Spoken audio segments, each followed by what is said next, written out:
네, 지난해 가을부터 시작된 사건이죠. 이 사립유치원 관련된 논쟁이 아직 지금 신학기가 시작될 지금까지도 계속되고 있습니다. 지금 정부에서 에듀파인이라고 사립유치원 회계 시스템 도입을 하려고 하고 있는데 지금 일부 사립유치원 쪽에서 반대를 하고 있어요. 그래서 한유총, 한국유치원총연합회가 오늘 대규모 집회를 한다고 합니다.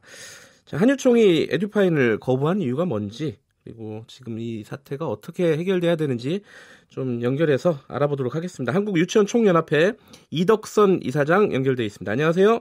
네, 안녕하세요. 오늘 집회가 어디에서 어느 정도로 큰 규모로 지금 진행이 되는 거죠? 네, 국회 앞에서 유치원 원장, 교사, 조리사, 운전사 등 유치원 종사자 2만 명이 모여서 하는데요. 이 행사 제목이 유아교육 사망 선고, 교육부 시행령 반대 총걸기대회입니다. 네. 그래서 좀 전에 말씀하신 바에 저희가 에듀파인에 대해서는 사실 사소하다고 생각하고요. 오히려 네. 그거보다 더 큰 문제가 네. 교육부 시행령이 결국 사립유치원 교육에 대해서 사망 선고하는 거고, 이게 정말 이제 사립유치원이 죽게 되었다는 것을 국민한테 널리 알리기 위해서 이 행사를 기획하게 됐습니다. 교육부 시행령이 문제가 있다고 말씀하셨는데요. 네네. 어떤 부분인지 좀 구체적으로 좀 설명을 해주시겠어요? 시행령이 사실은 아주 심각한 문제입니다. 네. 사립유치원의 자율성을 억압하고 처벌이 너무너무 강해서 정상적으로 운영이 불가능할 정도입니다. 예를 몇 가지 들어볼게요. 예. 이제 교육과정 외에 여타 부분을 교육을 할 때 정원의 10%, 20%, 30%를 감축을 합니다. 예. 근데 정원의 10%, 20%, 30%를 감축을 하면 유치원은 폐원해야 되거든요. 네.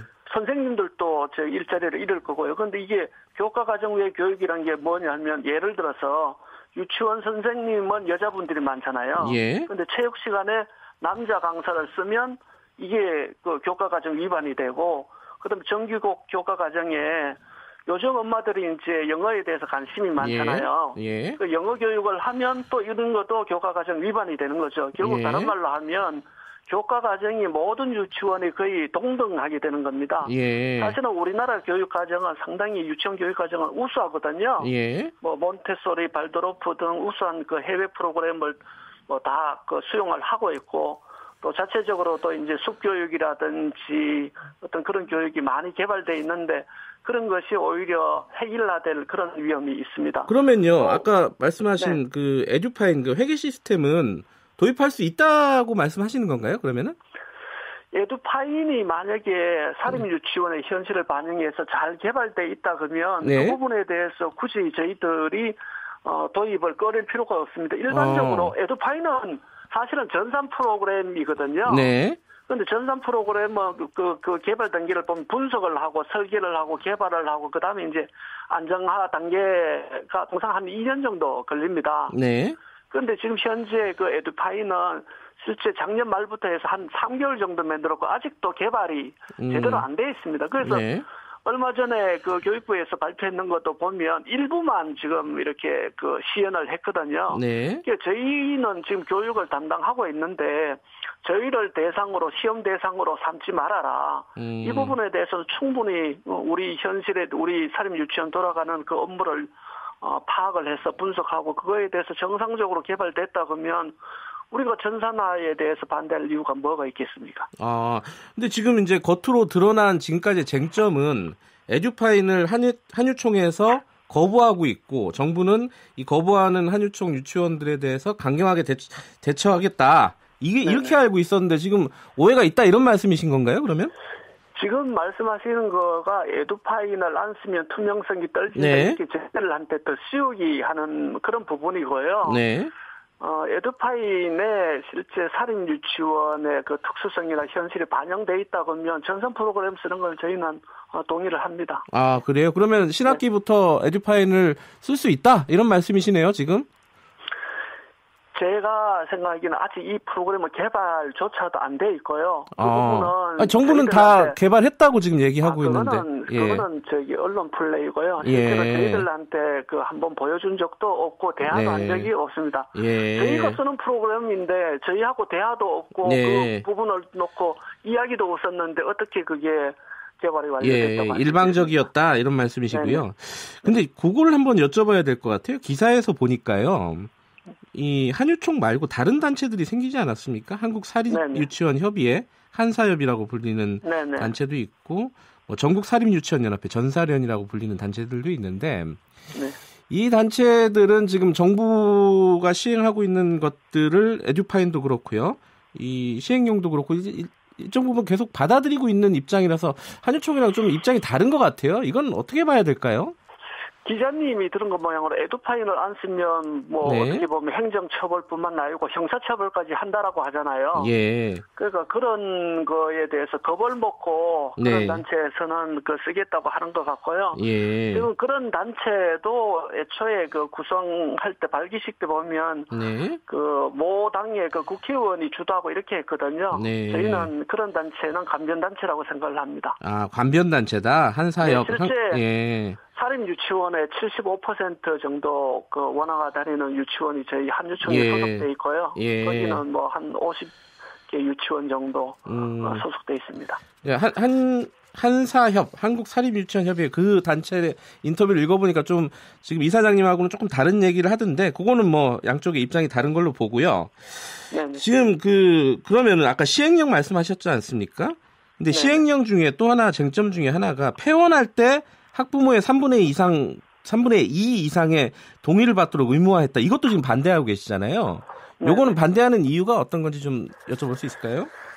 폐원이란 거는 따져보면 어떻게 보면 유치원 원장 입장으로 봤었을 때는 자기가 평생 동안 했는 부분에 대해서 더 이상 못하겠다.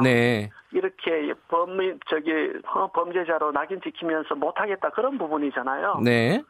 그러면 그 부분에 대해서 학부모 3분의 2 동의를 받으라는 거는 사실은 직업 선택의 자유 제한 문제도 있고 지금 퇴원하고자 이렇게 마음먹은 사람한테 강제적으로 다시 예를 들면 교육을 하라 그래가지고 제대로 교육이 되겠습니까? 그래서 저희가 생각하기에는 만약에 그런 경우는 오히려 교육청하고 원장님하고 협의를 해서 언제까지 폐원을 유예를 해줘라. 그러면 그 옆에 뭐 공립유치원을 짓거나 이렇게 해서 충분히 아이를 수용할 수 있을 때까지 참아주면 그 뒤에 폐원을 할 수 있게 해주겠다. 이렇게 하는 게 맞지. 폐원을 한다 그러면 그거에 대해서 감사하겠다. 형사처벌하겠다. 이거는 사실은 파쇼 거의 독재라고 생각합니다. 교육의 특수성 때문에 이제 정부는 그렇게 얘기하고 있는 것 같은데요. 또 하나가 지금 쟁점 중에 하나가 여쭤봐야 될 것 같은데 시설 사용료를 한유총에서는 좀 달라. 유치원 건물이 이제 유아 교육에 투입이 되는 거니까요. 사유재산인데. 근데 정부에서는 줄 수 없다. 왜냐하면 이제 부모의 돈과 정부의 어떤 지원금들이 다 이미 들어가 있고 감가상각 같은 것도 하지 않느냐. 이런 입장인데 이건 어떻게 지금 보고 계세요? 최근에 공립 상도 유치원이 붕괴가 있었어요. 아시죠? 그 유치원 그래서 그 아이들을 딴 데 수용을 해야 되니까 정부에서 동아 유치원이라는 거를 비어 있는 걸 임대를 했습니다. 거기에 뭐냐면 3년 동안 매년 5천만 원 임대료를 지불을 합니다. 그럼 공립 유치원은 임대료를 지불해도 되고 사립 유치원은 분명히 개인 재산이 거기에 많이 들어가 있는데 그거에 대해서 정부에서 추가적으로 임대료를 달라 그런 게 아니고요. 유치원 원비에서 시설 사용료를 비용으로 처리를 해달라. 라는 거는 너무나 타당한 거 아닙니까? 세계적으로 봤었을 때 어떤 교육 서비스를 제공하기 위해서 거기 어떻게 보면 근로자의 교사의 인건비도 들어가고 이런 시설에 대한 어떤 임대료 개념도 들어가고 여타 예를 들면 교재라든지 이런 부분은 원가거든요. 원가를 인정을 못하겠다는 거는 사실은 어디 발상인지 저희들은 도저히 이해를 할 수가 없습니다.